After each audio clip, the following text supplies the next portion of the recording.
everyone, and good evening. My name is Hassan Ahmed, and I have the pleasure of being your host this evening. Welcome to the Dearborn Show. We bring you a weekly dose of engaging conversation and insightful discussion. Join us every week as we host a diverse range of guests exploring social and lifestyle topics that matter most to our community. Just want to remind everybody and thank this segment today is sponsored by Palestine Cola and L'Oreal Perfume. First, I would like to wish Ramadan Mubarak to everyone observing in the US and around the world. Fasting not only encourages closeness to Allah, self-reflection, repentance, and renewed commitment to living a virtuous life, but has numerous physical health benefits from improving insulin sensitivity, reducing inflammation, and increasing human growth hormone production, which can help with weight loss and muscle gain. Our topic this evening is Ramadan and health, expert insight from a medical professional. Our guest is a visionary and a compassionate healthcare provider who has dedicated his life to serving Southeast Michigan communities. His journey in healthcare began at the University of Michigan in Ann Arbor, where he earned a degree in biopsychology, cognition, and neuroscience, and a minor in community action and social change. As a standout student, he continued his studies at University of Michigan Ann Arbor, earning his MD and the esteemed Brigham Scholarship. After completing his residency at Bowman Hospital in Wayne, he has made a deep commitment to serving his community, building the foundation of the Family Doc Clinic and urgent care in the great city of Dearborn Heights. His dedication to community health has earned him numerous accolades, including the Award for Excellence from the American Academy of Family Physicians, one of just 10 residents nationwide picked, the Call to Service Award from President Obama, the Spirit of Hope Award from Zaman International, the Research Excellence Award for his contribution to University of Michigan Medical School. Dr. Ali Nasrallah, also known as the Family Doc, welcome to the Dearborn Show. Ramadan Mubarak to you and your loved ones. Can we tell the viewers who is Dr. Ali Nasrallah and why you chose the medical field? Thank you very much for that warm welcome, Hassan. You said too many nice things about me, and simply I'm known by my friends and family as, the Family Doc or Ali, right? Mm-hmm. When you think about why I decided to become a doctor, there's a lot of reasons, and mainly it's and specifically why a family doctor, right? So there's many different types of doctors, there's different professions. Family medicine or a family doc allowed me to combine my love for both science and community. So as a family doctor, we're blessed to be able to work in a part of our community, to be able to come on talk shows, to educate our community on their health and other topics, but also to be involved in different stuff, right? So the school programs, after school programs, the community service organizations. There's a bunch of great ones in our community. So all of those are reasons why I decided to become a family physician. But before we start, I just wanted to say Ramadan Mubarak to all our brothers and sisters, to you as well and your family. And think about our brothers and sisters in Palestine who are struggling right now with active genocide. Mm-hmm.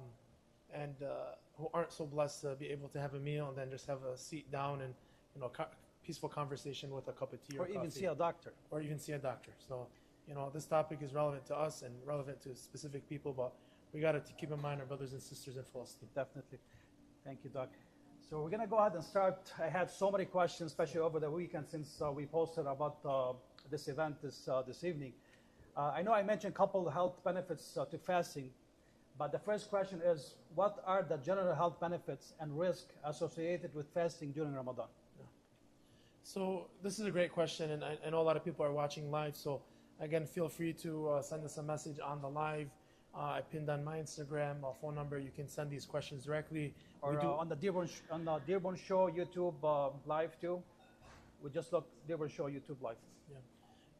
And we'll try to get to those. And we do have some questions from general audience before that we're going to try to answer. So when it comes to Ramadan and the benefits of fasting and then the risks of fasting, these are all things we have to keep in mind. on the top of my mind, first off, when you think of fasting, um, you really can improve your metabolic state. You really can improve when it comes to your glycemic control, your sugar level.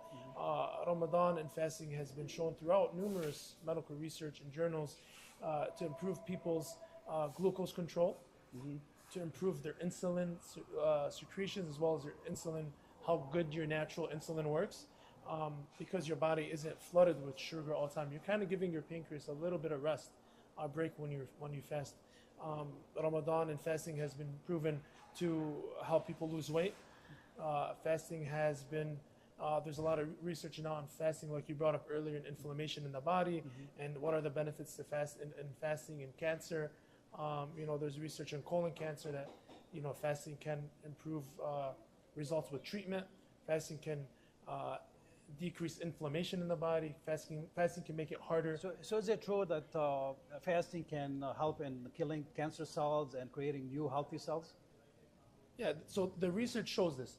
But always, if you have cancer, if you're undergoing any medical condition, you need to speak to your physician. Not saying to not do the medication. So this is where people go wrong. Right. When you think about health in general, we need to take a moderate middle lane approach. What are the things that we can do from a Western medical research background, as well as bring in some of the things from our roots, some of the stuff that Allah subhanahu wa ta'ala has showed us benefits for our body, right? So coupled with treatment, fasting has been shown to be more effective for certain types of cancers, and you need to discuss these with your doctor. Excellent. Thank you, Dr. Ali. So I see some questions coming in. The first question I see here: how can individuals with chronic health conditions such as diabetes or hypertension safely fast during Ramadan? Yeah. So if you are on a bunch of medications, I always advise patients and family members, and a lot of time younger individuals, to push their parents to speak to their doctors before they fast, right? So it's always good to speak to your doctor and to review your medications, right? So there's some medications that are safe when fasting. There's some medications that can cause risk, right? So some diabetes medications, for example, you hear a lot of questions we get are Wegovy, Ozempic, these weight loss medications. They're also diabetic medications. Research has shown they're safe with fasting because they do not cause hypoglycemia. What you worry about with some diabetic medications, there's like glipizide, sulfonylureas, different classes that can actually bring down your sugar level too low to a state where it's dangerous. And since you're not eating, your sugar level's already low. So of course you need to speak to your doctor. You need to review your medications and see what's safe while fasting. Doctor, since you just mentioned Ozempic, those weight loss shots, is it safe to take those shots while fasting? So of course you're going to consult with your doctor, but these are GLP-1 agonists. They work by basically improving your body's insulin, but also causing you to feel full and keeping the food in your stomach a little longer. And these generally have been shown to have a low risk of hypoglycemia, meaning they do not lower your blood sugar levels too low when you're not eating. There's certain medications, regardless whether you're eating or not, they're going to drop your sugar level low. For example, we said like the glipizide, the class of drugs is called sulfonylureas. But also, like if you're taking insulin, you can't be taking your insulin without checking your sugar level before, or not eating, because you're going to get too low to a state where it's dangerous. Same thing with blood pressure. You may need some adjustments with your blood pressure medication. So always, Ramadan, I always tell my patients, Ramadan was sent as a mercy from Allah. So God doesn't need us to fast. When we fast, it's for our own benefit. 100%. One, it's because it's a commandment from God to worship. That's the first reason we fast. And two, there's benefits for us, both mentally and physically and spiritually. So when we think about fasting, if fasting is going to cause harm to you, it's generally rule of thumb, haram. You cannot fast. Amazing, Doctor. All valuable information today. I see more questions coming in here. This question, it says, what are some common health mistakes people make while fasting, and how can they be avoided? So some of the common health mistakes people make are also things they can take to their advantage while fasting, right? So at the top of my mind to think about, when you're fasting, take this time as a kind of like a shortcut or a boost to getting in better health, right? So you're abstaining from food throughout the day. Generally, your calorie count is lower. When we think about gaining weight or weight loss, if we're trying to get in better shape, it's all about how many calories you get in, and then versus how many calories you lose. So when we're fasting, we're taking in less calories. So if you think about a general meal, you get that 1,200 calories, 1,000 calories.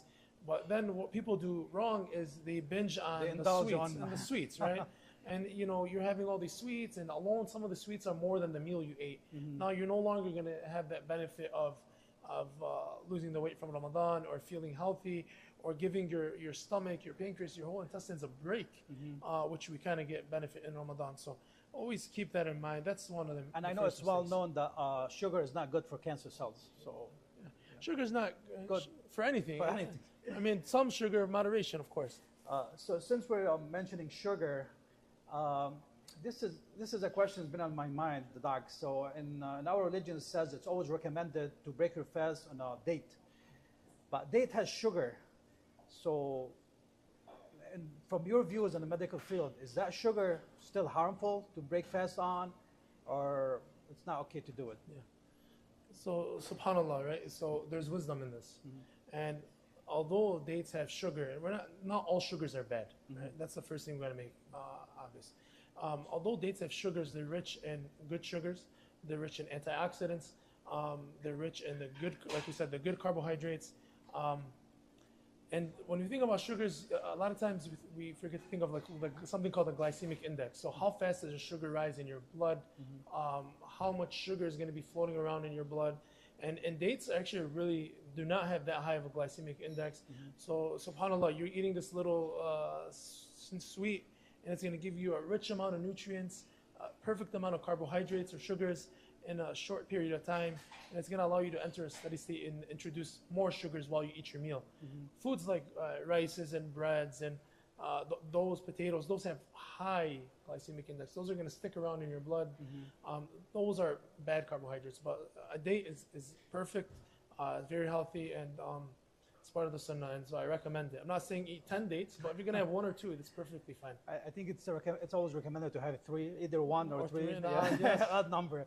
I don't know. I was reading a research about dates. That's when you break your fast on date, the sugar that the date has goes straight to the pancreas, and the pancreas sends a signal to the brain to start shooting insulin to the bloodstream, and then within 10-15 minutes, it helps you to get full faster, so you don't have to eat as much. So I'm not sure how accurate is that research, but I was reading about it because I love dates and I always break my fast on at least 3.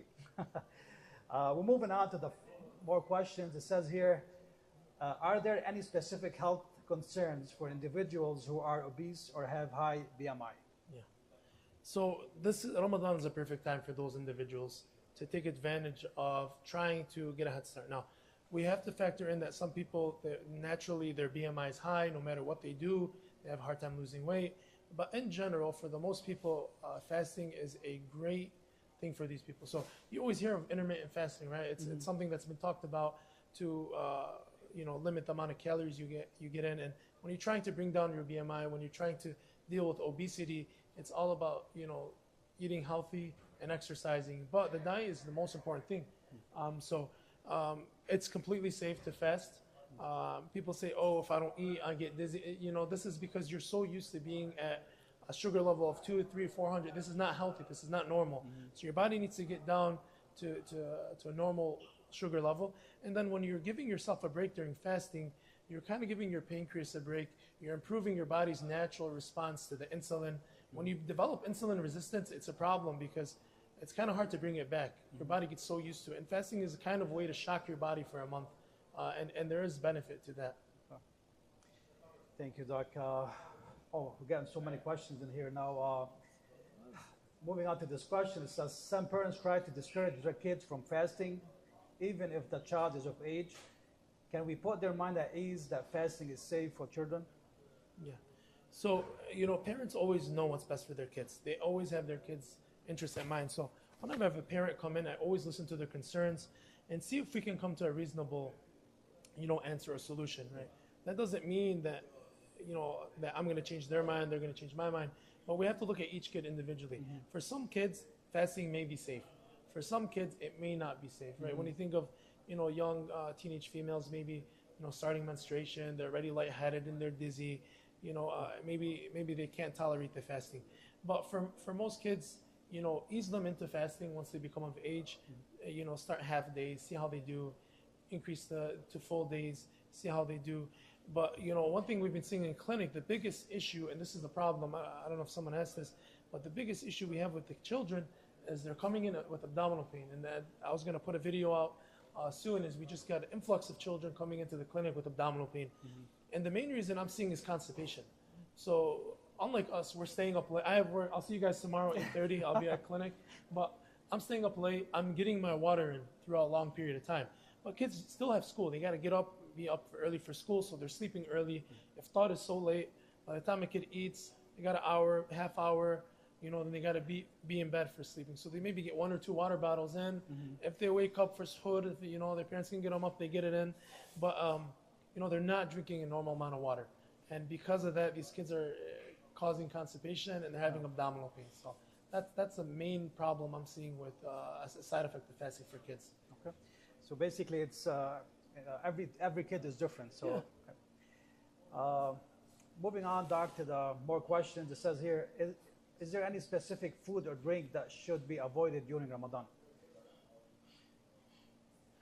So, especially like, those sugary drinks, jaleb and all this stuff, the sodas, and I mean, what do you recommend? So, I mean, definitely don't break your fast. Don't say ataif and kalej, So we're talking about food and drink. So definitely don't break your fast. First thing you drink is some pop, high acid, bad sugars. You're going to get your sugar level, like we said, tamar, when you eat the fast, your sugar level spikes slowly. Gives your body a chance to get ready to start secreting insulin, start dealing with the food. You drink a sweet drink like a beverage like pop with so many scoops of sugar in it, it's unhealthy, Part of the culture and the custom we've seen Dearborn all around the Arab world is they love those syrup drinks, jalab, and I can't recall the last time I had one, right? And I'm lucky, my parents I always love outlawed it. I love it, and always my wife gives me big time. Like she goes crazy every time I have it. I only had it one time, I think twice this Ramadan. But water is the best. Water is the best, definitely. Water is the best. We move on to more questions, Doc, and I don't know if we answered this one, but it says. And if you're gonna drink pop, shout out to the sponsors, Palestine Cola. 100%. Thank you, Doc. This question says, how can individuals with diabetes manage their blood sugar level while fasting? So, I mean, that's a great question. It depends. Depends on what medicines you're on. And it depends on what you're eating. So, if you're on insulin, you might have to change your sugar levels. You might have to stop the daytime ones, only be on the ones at night. You might switch when you take your medications. You might have to check your sugar level more frequently to make sure it's not dipping too low or too high. And then, write it all down. As a doctor, we love when our patients give us a lot of data, information. Okay. So write this down and say, hey, doc, I've been fasting for the last 3 days. This is my sugar levels. You suggest any adjustments to the medication, and we're always happy to do that. Okay, so moving on, Doc, it says here, how can individuals prevent and manage dehydration and heat exhaustion during fasting hours? So generally when we think about the amount of water, so let me ask you, do you know how much water you should be drinking as an adult male? About between 6 to 7 cups of water a day? Yeah, so it's about, for a guy, it's almost 4 liters. 4 liters, okay. 4 liters. So if you think about it, a water bottle has about 16 ounces, 32 ounces in a liter. So you're talking about 8 water bottles. Okay. So, try to get 6 to 8 water bottles. Oh, definitely we're not drinking this much. Yeah. So we're not drinking that much. So, females a little bit less, closer to 6 to 7 maybe, and kids about 6 water bottles a day. Nobody really gets that in. So to combat the dehydration, what I try to do is like, when I have my tamra, I try to sip on some water while I break my fast. Try to get through drink a water bottle when I finish eating. While I'm sitting down, maybe doing some work, reading. What about those electrolytes? Because my wife always makes me drink them too. Like some electrolytes, you mix them with water. So it depends, right? So if you're having muscle cramps, if you're getting fatigued, you're getting dizzy, then those will help. Okay. A lot of times they have sugar in them too. SubhanAllah, the water is the best thing. When you think about, we're in the nights of the martyrdom of Imam Ali alayhi salam, and they talk about on the night of his martyrdom, his daughter brought him his food, and he has 3 things, and he said, I don't want 3 things. And Said was speaking about it yesterday, and it was so interesting when he said, what are the 3 things Imam Ali was breaking his fast on, on the night of his martyrdom, the night of when he was struck, and he had date, salt, bread, and milk. And you think about it, okay, the salt in the milk, the salt in the water, those are electrolytes naturally. So if you're drinking a good amount of water, we have some salts in our food, that should be enough. So you don't need to necessarily give yourself those unless you're struggling, unless you're exhausted. Maybe if you're exercising, it's different. If you're having cramps, you need those. But if you're getting a good natural diet, our food generally is pretty healthy, Mediterranean diet, and you're drinking a good amount of water, that should be enough. SubhanAllah, I wish we can follow the path of Imam Ali, at least in breaking fast. I know salt, milk, and bread. It doesn't work for us right now, nowadays. Moving on. He didn't even have all those. He put the milk back. I know, moving on, it says, what are some gastrointestinal issues that can rise during Ramadan, and how can they be managed? Yeah. So we talked a little bit about this. This is a good question. We talked a little bit about this and, constipation. So making sure you're drinking a very good amount of water. Watching what you eat, right? So if you're fasting all day and then you eat a huge meal and then you move on right after to a bunch of sweets, you're not giving your body enough time to digest. And even when you move on to suhoor and having the za'atar and having the heartburn, a lot of people complain from that too. So I generally don't have suhoor. I'm so tired, man. I'm so tired. I can barely, staying up to wake up at 4 o'clock or whatever it is to eat and then have to be up at work again. That doesn't happen. So generally I don't have suhoor. But yeah, that's again, if you're having a good iftar, you don't need to have a huge meal for suhoor. And it's not healthy to eat a huge meal for iftar. You're eating at 8, 9 o'clock, you finish by 9 o'clock eating, and then 5 hours, 6, 7 hours later, you're eating another huge meal. That's not good. You don't need it. I mean, you need those calories. So, maybe once or twice a week, it's a fun social thing, but we don't need to indulge this much. And it's not what Ramadan is about. 100%. I know our religion, subhanAllah, always recommend even just drink water or have one date for suhoor. I got more questions in here. It says, are there any specific recommendation for individuals that experience migraines or other headaches during fasting? So if you're experiencing a migraine, we got to figure out what's going on. Is it because you're dehydrated, which is usually the number one cause? Is it because you're so tired, you don't have enough calories in you? Maybe you're not eating enough at night. Maybe you're one of the people that does need to have a bigger suhoor, because you have a longer days, have some fruit, banana, some toast, something. So we have to see, why is this person having a headache? So for these people, I usually recommend make sure you're drinking a good amount of water, having good high-fat, high-protein suhoor, maybe having some, oats for breakfast, for suhoor, having some, mixed nuts. These are good fats, good proteins, and they tend to give you a good amount of energy for a longer time. Headaches, some people have caffeine withdrawals. Okay. I don't know if this is a cheat code or what, but I've been using the caffeine pills and I love them. Oh, really? Extended relief and extended release caffeine pills. I really don't struggle at all with fasting, actually. So it's great. What I did, I stopped coffee just before Ramadan. Now I drink sometimes decaf coffee, just when I break my fast. But since you mentioned that you're so tired, I'm so tired.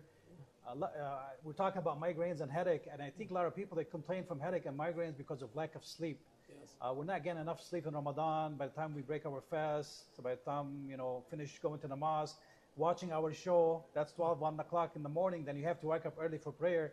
So everybody is not getting enough sleep. And is that a cause for headaches too? Definitely it's going to be a cause of headaches. But, this month is such a beautiful month. And, as the month ends, we start becoming sad and sad. No matter how hard it is, 100%. it becomes easier and easier. And then towards the end of the month, you're like, man, the days are coming down. And then you get towards the end, you don't know if Allah's going to give you another month of Ramadan in your lifetime, right? So it might be your last. We never know. It might be our last Ramadan. So any recommendation for people because of lack of sleep, what they should do? You got to try to sleep. Try to sleep as much as you can. There's reward in the struggle. It's okay. We can struggle a little bit this month on the sleep. Take some naps in the afternoon. You should try to get like a good power nap. When you do a power nap, try not to sleep more than 30 minutes. Okay. Because if you do, you're going to feel groggy. You're going to have a headache. You might be a little dizzy. So try to take power naps. Get good foods in, healthy foods. Those usually all help. So what's the recommended sleep for adults? Okay. So generally, an adult wants to get at least 7.5 hours of sleep. 7.5 hours. 7.5 hours of sleep. That's good. 6 sleep cycles. What about kids? Kids, it depends on the age. Okay. You know, when they're really young, 12 to 13 hours, then maybe 12 hours, then 11, and then I try to aim at least, for my kids, 10 hours. 10 hours. 10 hours of sleep. Okay.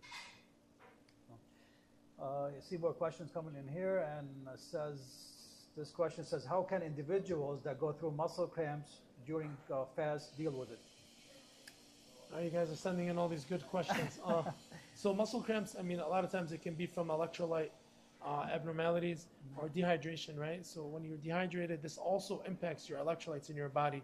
And so drinking a lot of water, maybe having some potassium, some, those electrolyte drinks, those are really helpful. Some multivitamins, that can be helpful as well. Those are all things you can do for muscle cramps. And then trying to, again, drink as much water as you can. That's usually subhanAllah, that's usually the solution for everything. So patients always come in, I have constipation, I need some medicine. Why do you need medicine? Like, how much water do you drink? If you're not drinking a good amount of water, any medicine I give you is not going to really work. So usually your best bet for any problem, talk to your doctor, but drink medicine, drink some water. Excellent, doctor. It says here, people on medication, how can they manage their medication schedule during Ramadan while fasting? Yeah. So you definitely do not want to make adjustments to your medication schedule without talking to your doctor, or stopping certain medications or mixing medications, right? There's certain meds, if you take them all at once, it can be dangerous. So if your doctor has you on blood pressure medications, numerous ones, some in the morning, some at night, but they say, I'm just going to take them all at once. No, because your blood pressure can tank. It can come down too fast. It cause serious consequences. You can get dizzy, you can fall, you can lose consciousness. Same thing with sugar level, right? So you might need to adjust when you take them. You might need to stop some. You might need to switch some, because taking them all at once can drop your sugar level too low. And that's even more dangerous than blood pressure, right? So always, speak with your doctor. Think about what medicines you're on and see how you can, make those changes together. Sometimes you might even pause some medications during Ramadan, especially if you're on a healthy diet. So I usually sit with my patients and ask them, are you going to eat, let's be real, are you going to eat sweets? If you're going to eat sweets, I'm not going to stop a medication in Ramadan. I might switch when they take it, but if they're saying, I'm going to be really healthy, I'm going to exercise, I'm going to walk before iftar, then I say, we can probably pause this. Again, let's write down all your sugar levels during the first couple of days. Let's write down your blood pressure the first couple of days, and then see if we can make some adjustments. And then a lot of times these patients can continue on after Ramadan, maybe stopping some medicine. We can cut back on medicines. So, Doc, I have a question myself. I always I heard that it's recommended, you can maybe break your fast on water or a date, maybe have a cup of soup, go pray, wait a little bit, then finish your dinner. Like, take it easy. But it's been like, it's so hard, especially like, most of the time. If you have that control. Yeah, we're invited. So what's your recommendation if you can do it? So, my recommendation is I usually do what the host of the house wants. Okay. Right? If they want to pray before iftar, I'm praying before iftar. If they want to, want to eat right away, we're going to eat right away. So that's what I tend to do. So would you eat your full meal right away, or would you I'm usually so hungry, I'm not waiting. But the better thing to do is that, because you're kind of like, subhanAllah, you eat that tamra, like you said, you kind of give your body a little sugar, let it get ready to start eating the food, or, processing the food. And then so you can have that tamra, drink some water, go do your prayer, and then, finish your meal. That's always the best thing, I think. And then eat your meal. Plus, then after you break your fast, usually a little tired, and you don't have to pray. You already finished praying. I know it's getting late, Doc, and you have to go to sleep. I know you have early wake up in the morning, but this question is been sent so many different times. People are asking, what's the best time to work out in Ramadan? Is it before you break your fast? Is it after you break your fast? Is it at suhoor time? Is it after midnight? Everybody's asking that question. When is the best time to go work out? So, the answer is in medicine is always like, it depends, right? You have to find what works for you. So there's people that all of those are okay, but you need to know your body, right? So if you're working out in the morning after suhoor, then you really got to make sure that you got a good amount of calories in before you start your fast. You got to make sure you drink a lot of water, and you also want to change the pace of your workout. Maybe you're not going to be as intense in the morning. If you work out before iftar, you can maybe push a little more, because you're going to be able to get some nutrients in, some water right after. But you have to see what works for you. They're both good options, and they're both good stuff. And you have to condition. You can't be someone that never worked out in the last 2 years and then you know, in Ramadan you're gonna go do a full 2-hour workout. You're not gonna last. You're gonna be at the family doc clinic. We're gonna take care of you guys there. So the important thing is listen to your body, and if you can exercise, do it. If it's hard for you, at least go for a walk. Go for a walk before iftar with your family. It's a good thing to do. Doc, since we mentioned the workout, I know a lot of people who go work out, they take supplement, like protein supplement, different kind of supplement. Do you recommend taking those supplements during, like, of course, after breaking fast, but do you recommend taking them throughout Ramadan because you're not getting enough water? So is that something good to still take even though you're not getting enough water? Yeah. So it depends on the supplement, right? So there's proteins, there's creatine, there's all kinds of, there's pre-workouts, and I would say, tend to stay away from those pre-workouts. There's a lot of chemicals in them. There's a lot of caffeine. There's a lot of stuff that make you actually urinate too much, and those can make it hard on you while you're fasting. So I think the best thing is to drink a lot of water. Protein is generally always safe, but there has been some studies that shown that there's with the proteins that there's a lot of mixed chemicals and even some carcinogens, the cancer-causing agents in these protein powders. So, I mean, if you can get your protein from a natural, good diet, steaks and chickens and fish, that's always the best route to go. Yeah. But generally, proteins, if there isn't those, bad things in them, then they're generally safe, and I mean, they're okay. I would stay away from other supplements, honestly. You don't need them, right? Your diet, your food is generally good enough. Okay, thank you, Doc. Any final recommendation or advice you want to give the viewers? Maybe I'm going to give you a chance to look at your phone too to see any more questions before we conclude. Your phone got turned off. My phone died. Any final recommendation or advice you would like to give the viewers for Ramadan? So Ramadan is a month of mercy. Ramadan is a month where we get to work both on our physical, mental, and spiritual health. And I advise people, just like we're taking advantage of it to improve our spirituality, to get closer to Allah subhanahu wa ta'ala, use this time to improve your health. Use this time to be a head start. Think of it as God's giving you time not only to restart your closeness in your relationship with Him, but your time to change your relationship with your own body, right? We all have a relationship with our own body. We all want to love our body. We all want to, reach the peak that God has given us the ability to do. So use this time to improve your health, even if it's one step, one improvement that you make in Ramadan, where let's say after Ramadan, you continue to do intermittent fasting where you're not going to have a sweet breakfast, or, after Ramadan, you're going to cut down on the portions that you normally eat. After Ramadan, you start walking, you're going to continue to walk. So use this time not only to improve your relationship with Allah subhanahu wa ta'ala, but improve your relationship with your body and try to reach that peak physical potential that you have. 100%. Just don't make it all about ataif and kalej and eating kak after midnight.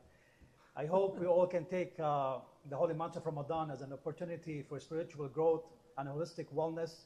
By embracing this blessed month, we can cultivate a deeper connection with Allah Almighty, improve our physical and mental health, and foster a sense of community and compassion. Dr. Ali Nasrallah, thank you so much for being with us this evening.